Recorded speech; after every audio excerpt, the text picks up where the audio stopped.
From F.E. Warren Air Force Base in Cheyenne, Wyoming, this is Missile Minutiae, the official podcast of the 90th Missile Wing and Team F.E. Warren. Hello again, and welcome to the podcast. I'm Tech Sergeant Tyler Placey. And I'm Glenn Robertson. Thanks for tuning in. Sergeant Placey, what did you think of the last town hall? I thought it was fantastic. There were a lot of good questions that came in and a lot of good information that came out of those questions. Completely agree with you, man.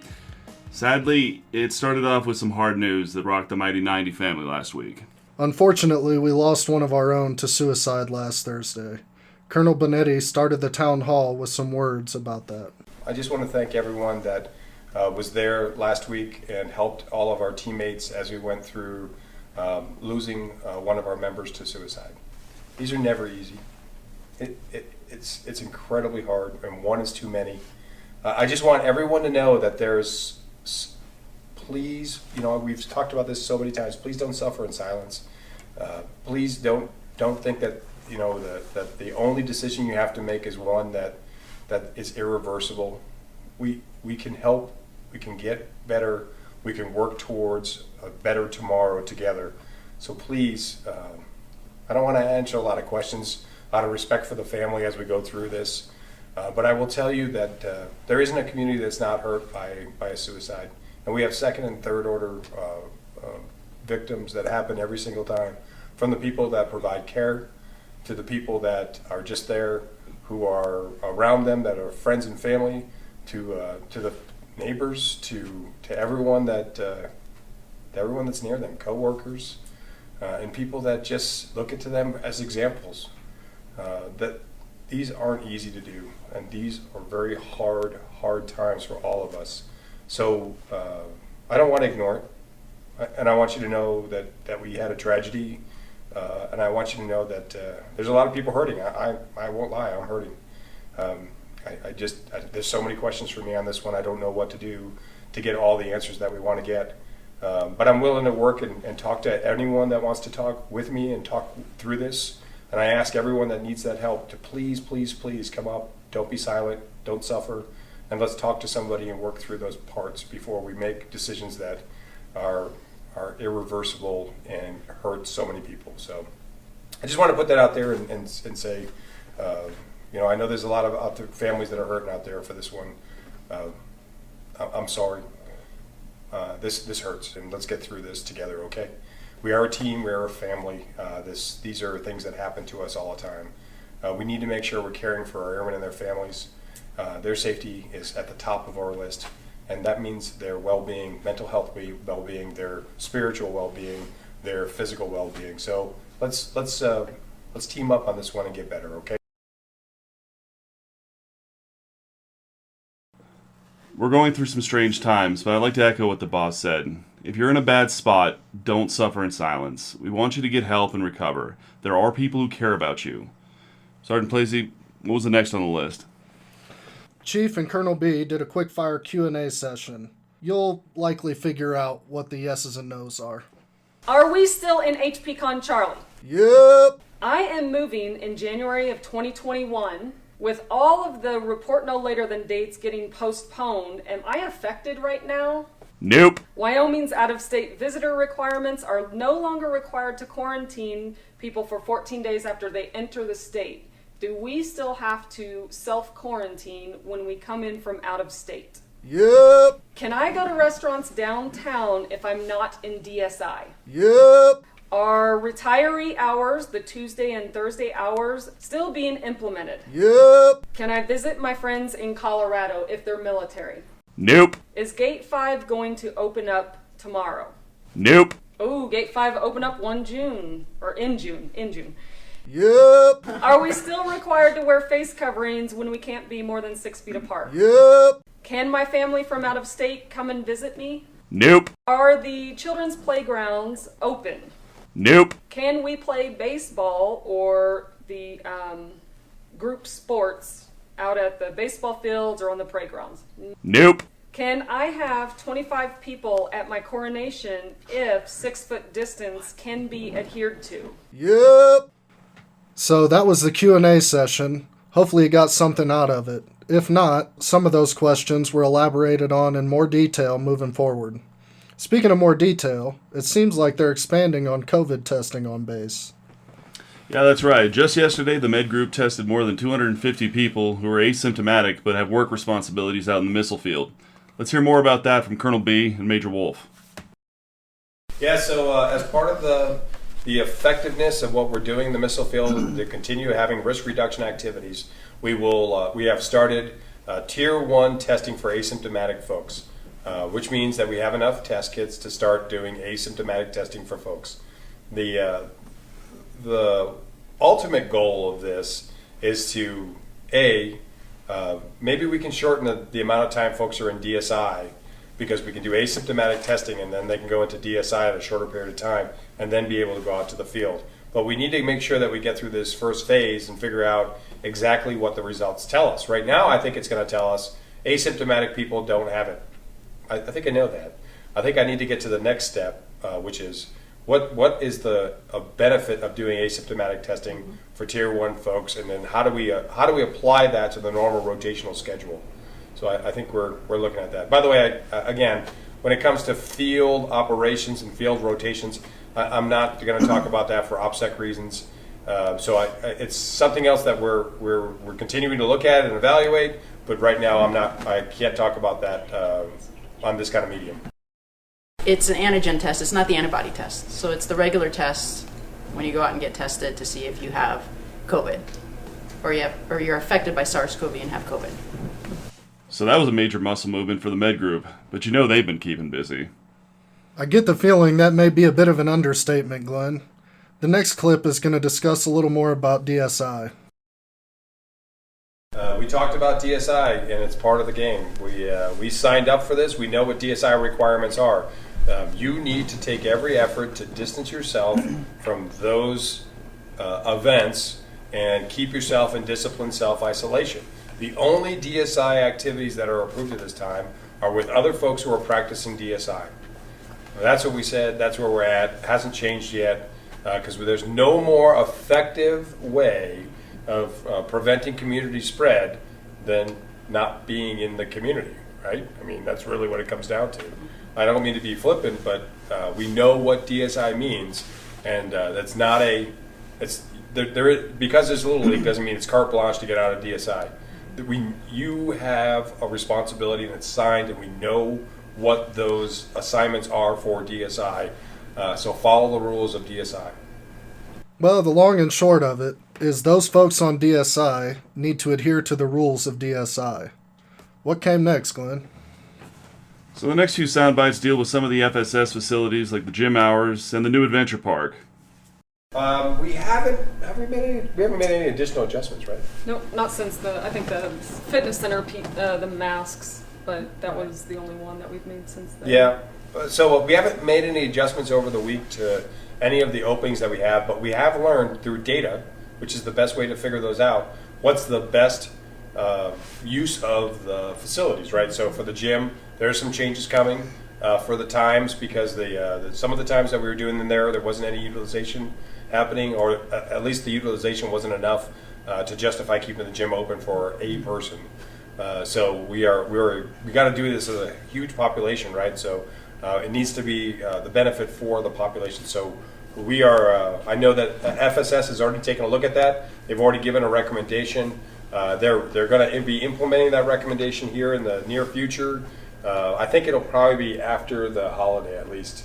So, but they have full carte blanche to do that when they can and do it smartly. So we look forward to seeing what those look like. So again, that's also part of the opening up the adventure park and what that looks like. So I will tell you that as they work to open up the adventure park, the driving range is part of that, and so they'll smartly open that when they can do social distancing to make sure you're getting the safety and security when you're doing your recreational activities. If I'm walking by there, don't hit me with that thing. All right? I walked through there the other day. It really looks good. I got to tell you, I saw what they did with the paintball area. I saw what they did with the axe throwing area. I know where they're putting up the whole drive-in theater. Boy, man, that's amazing. It's a transformation. And so it's pretty amazing to watch those folks out there. This is a lot of hard work to get you services that everyone's demanding, that you want. They're also doing something really cool with organizing some drive-in movies. They fielded questions about who can participate and what's playing. At this time, it's active duty, families, reservists, guardsmen, all of the folks that have access at this time. With that restriction, it's open for those folks. I'm telling you, what was great about the way that FSS went about looking at this is they looked at some activities that would help out with some families, and so they got some of the younger movies in there. And then to top it all off as the piece de resistance, they decided to go with one of the Star Wars movies.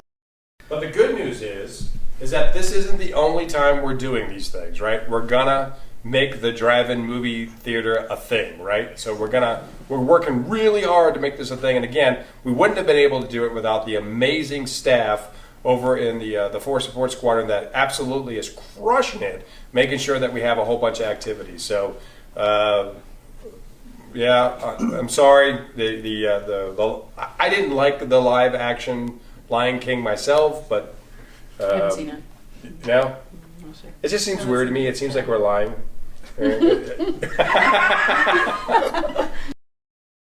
Like Colonel B said, while some folks aren't able to participate right now, the FSS is constantly working to ensure more folks are able to enjoy these drive-in movies in the future. Keeping with the FSS, let's see what they had to say about the CDC.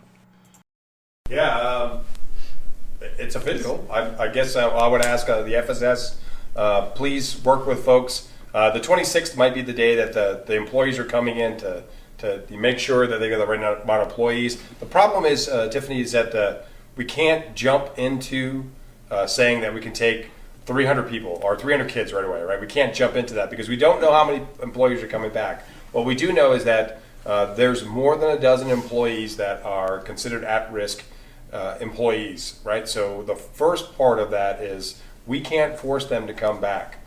So if they choose to come back and start work again, then we can figure out what the class sizes are going to be and what the age requirements are. And don't forget that every age group has a different requirement for the number of providers that has to watch that age group and the number of kids that each of the providers can watch. So the answer is they probably don't know because the math isn't solid yet because they don't know what X and Y equals, so we don't know what Z is going to equal when you add those two together. I'm going to tell you to keep being active with those folks, keep working through this. I think that it will be flexible in the beginning, and I think it'll be a growing capacity. So I don't think day one it comes back in and boom, we're on. I think it's a small increment that grows and grows and grows until we get back to full capacity.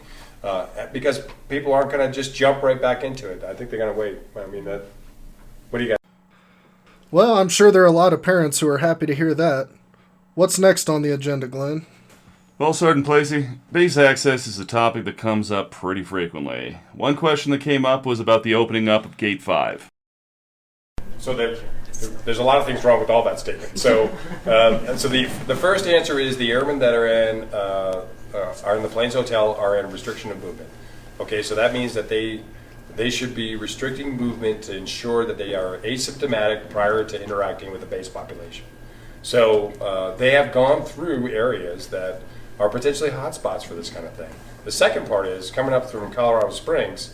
Colorado Springs is still not clean either. I mean, at this point, there's still a pretty good community spread going on there, and certainly all the way up 25, we're seeing that. Now, I think Colorado, and this is Pete Benetti, as I look at the numbers and we see them every day, they seem to be on the 300 to 400-ish kind of level at this point every day of new cases. And that's for the state, the size of the state, is fantastic. I mean, I think they're doing great getting after this. But don't forget the safer at home restrictions are still in effect. I realize it's phase 2, but phase 2 still says if you don't need to be out, you shouldn't be out, and you should still be doing safer at home, which means for recreation or for personal travel, it should be within your own community, which is defined in Colorado as 10 miles from your home of residence. So the answer is, I don't think your state wants you to do it, and my answer is, I want you to keep your airmen safe, so please no. Speaking of access, we also received a question about when we might start looking at offices and workplaces across F.E. Warren opening up for non-essential personnel. I'll tell you, every facility is game, right? And so The name of the game is safety. All right. So at this point, as we work through each of these things, each of the places. So what I will tell you is the groups did a wonderful job of going through every single one of their workplaces, and they told me which workplaces can and can't support their folks coming back in, and which ones can't do 6 foot of social distancing or physical distancing, and which ones will have to wear masks. They've gone through all of it. They also let me know how many at-risk folks they have, which will tell me in each of the units where they're able to have telework, where they're able to not do telework, where they're going to hurt, where they're going to not hurt, where that kind of thing, so the unit can perform its mission. And that includes every single non-appropriated fund activity as we start looking at ways to continue providing services that folks need on base. The answer is every day, I guarantee you, someone in the Force Support Squadron is figuring out a way to bring you something more. And they're trying to do it very safely because they're going to work with the medical group, they're going to work with safety, they're going to work with their leadership, they're going to work with their first sergeants and chiefs and their commanders, and they're going to figure out what's the best way to do this for you. Essentially, it looks as though we'll start funneling more people in when it's deemed safe to do so. The next question that came in had to do with PT tests, and if there were any news or updates. So far, no official guidance. They are looking at 3 different COAs, and they're presenting that to Headquarters Air Force right now. So I imagine by the end of the week, we should have official guidance on whether PT testing is going to resume 1 June, or whether it's going to be postponed, maybe 42-day acclimation period, or there's a couple different COAs out there. I don't want to list them all, but they are looking at that, and as soon as official word comes down, I shoot that out immediately. So you, for all active duty members, at least you will get it right away, and all the UFPMs should receive it a couple different ways from me if you're on the NCO distro box or Airman distro box or senior NCO distro list, or through your UFPM channels. So you will receive the official notification within 24 hours of us receiving it. So it sounds like we should be hearing about expectations for PT tests pretty soon. It seems like another hot button issue is travel. Seems like it, Sergeant Placey. A lot of people are interested to know what's expected of them as far as traveling in and out of the area. First question was about non-essential overseas travel. Yeah, I would tell you that I think that the minimum is 30 June. I think that I would probably say that it's probably going to be reevaluated at that time, but based on the world pandemic situation and the type of country you're going to and the level that the World Health Organization is assessing that country at. So if you go into a country that is still having a problem with it, probably not. If you go into a country that's got it under wraps and has the right mitigation things in effect, and yes, I think that might happen. Those will be sooner than later. Doc, what do you think about that? Yeah, I agree, sir. I think so. That's spot on. Yep. There are some places that are doing very well. And right now, there's some countries that are doing very well, and they're actually asking tourists not to come because they want to contain what they have right now. But at some point, I foresee that they will also open up to tourism. So I agree, sir. That's coming down the pike. Yeah, if I were you, I mean, if they allow it, New Zealand, right? Yeah, sir. That's New the place. Zealand. That's Those the guys, place. it's awesome. Yeah. Keeping with travel, we had a question about out-of-state leave.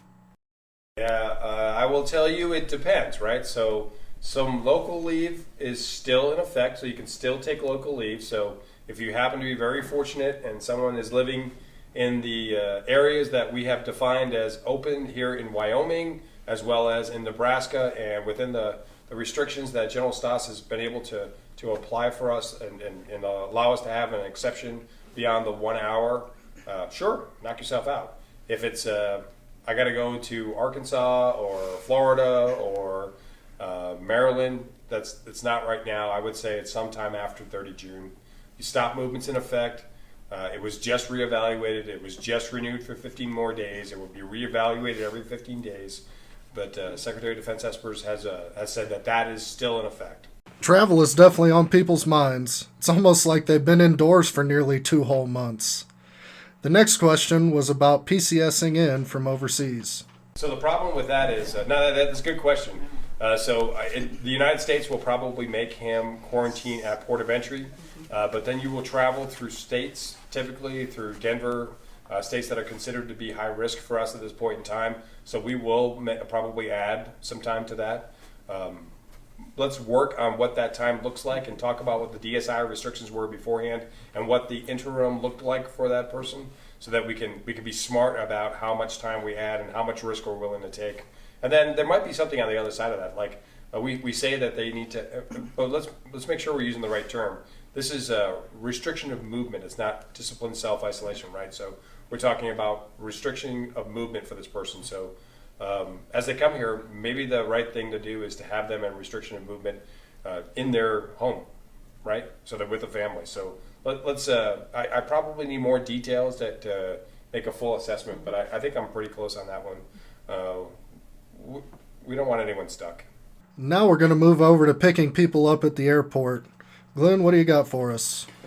Yeah, we got a few questions about people inbound and people visiting. Let's get to those. No, we're going to make them ride a bicycle. Yes, yeah, we will. Listen, we're going to. What the way the military works, Brianna, and as I need your airman to be telling all of these details to his supervisor, to his first sergeant, to his commander, so they can help him craft a plan that keeps both of you safe and still allows you to get married. So that's why I asked, tell us what the details are, because I know there's a first sergeant out there who is ready to see this kind of amazing news happen for you and absolutely wants to make those things happen. And a commander who is absolutely willing to bend bars and make the world go in the other direction, just to make sure you guys are able to come together and form a union.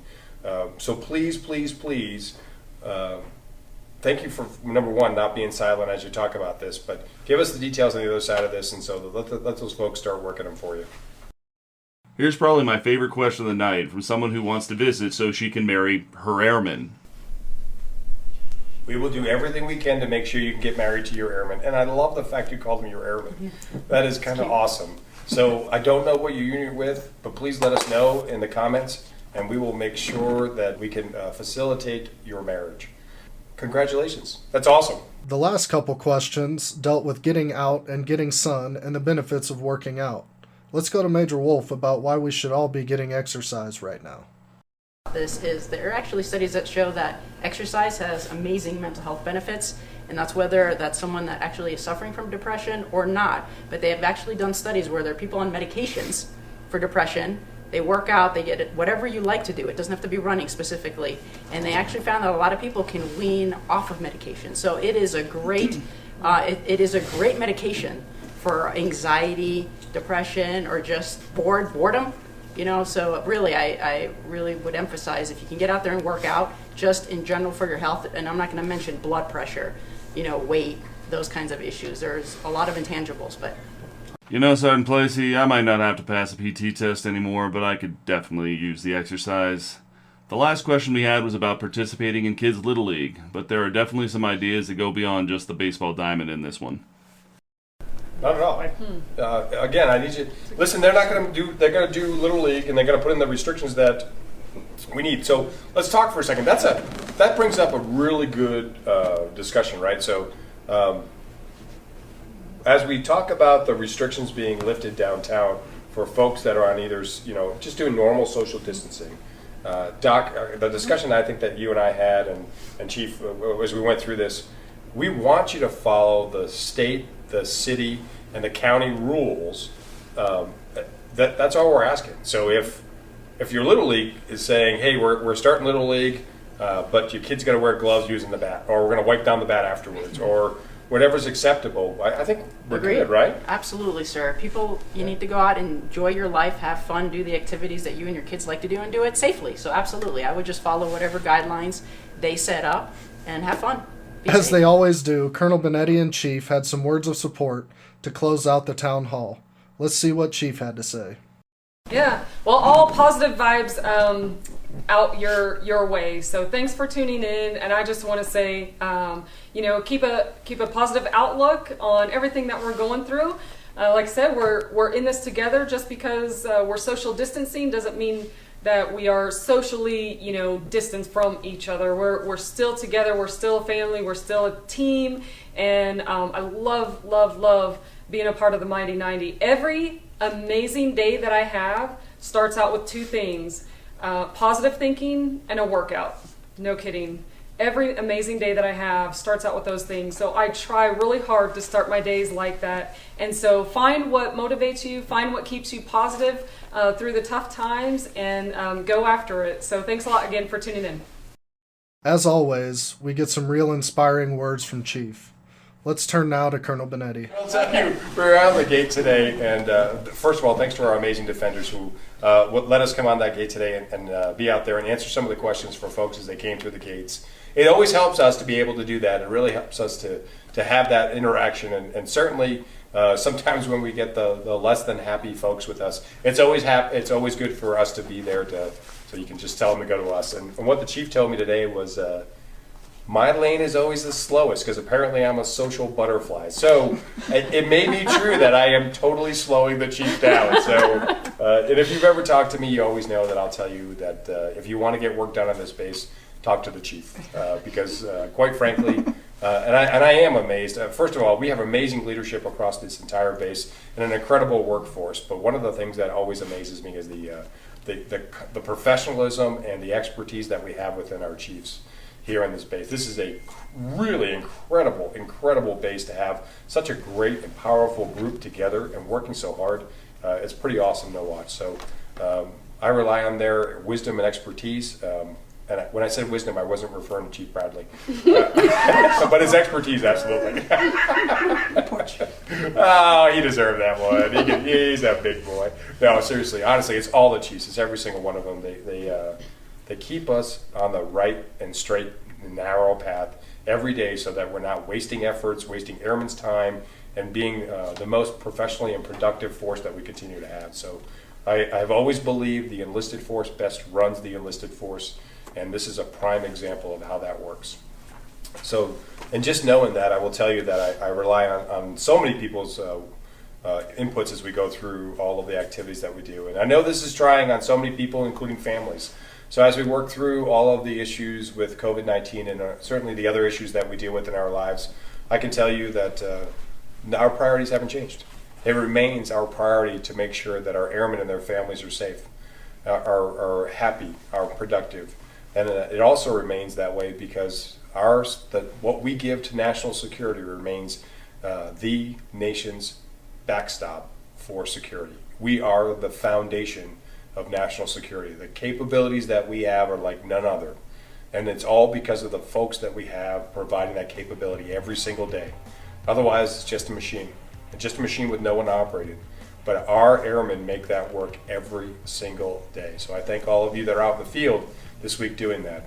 I know that we've got a great holiday coming up this weekend, and I know that we've had a lot of great suggestions from the field to include making sure that we could do some kind of barbecue menu out in the field for folks out there to feel like they're part of the Memorial Day celebration. The answer is yes. They've already been planning on that. They're already ready to go with that. And I know the operations group, the amazing operations group that we have, is already ready to get all of the propane tanks to be able to have the fun time out there with the grill, and then of course knock everything else out. What I'll tell you is I know this continues to be stressful on everybody. Everyone has, and they take stress different ways. I just need everyone to understand that we're in this together. It's one family, it's one fight. Okay, so if you need help, tell somebody. We're all here together. We're all going to get through this together. So no question's a bad question. There's no wrong answers. They're just answers that we need to form better maybe next time. Maybe we need a little more information to make that right answer. So congrats to the soon-to-be newlyweds, and congrats to all of you, because I'll tell you, even with the indications that, I know everyone's like, oh my God, what's the coffee go? Even with the indications that we had from last time with the restrictions that we did, you all have done amazing with that. I have seen so many folks doing wonderful things, and it's great to see the base alive with folks doing things. So we want to continue doing that, but we want to do it smartly. We'll continue to be deliberate in our movements. We'll continue to think through this and make sure that we're making this with the utmost of our safety in mind. So if there's any questions, please don't have them in the back of your mind and not ask them. Ask them, let's get that out there. Let's not suffer in silence, and let's have those discussions. Okay, folks? So until next time, Mighty 90, we'll see you soon. And as usual, some really helpful and supportive words from the boss. So that's it for us and this episode of the podcast. We hope to see you next week.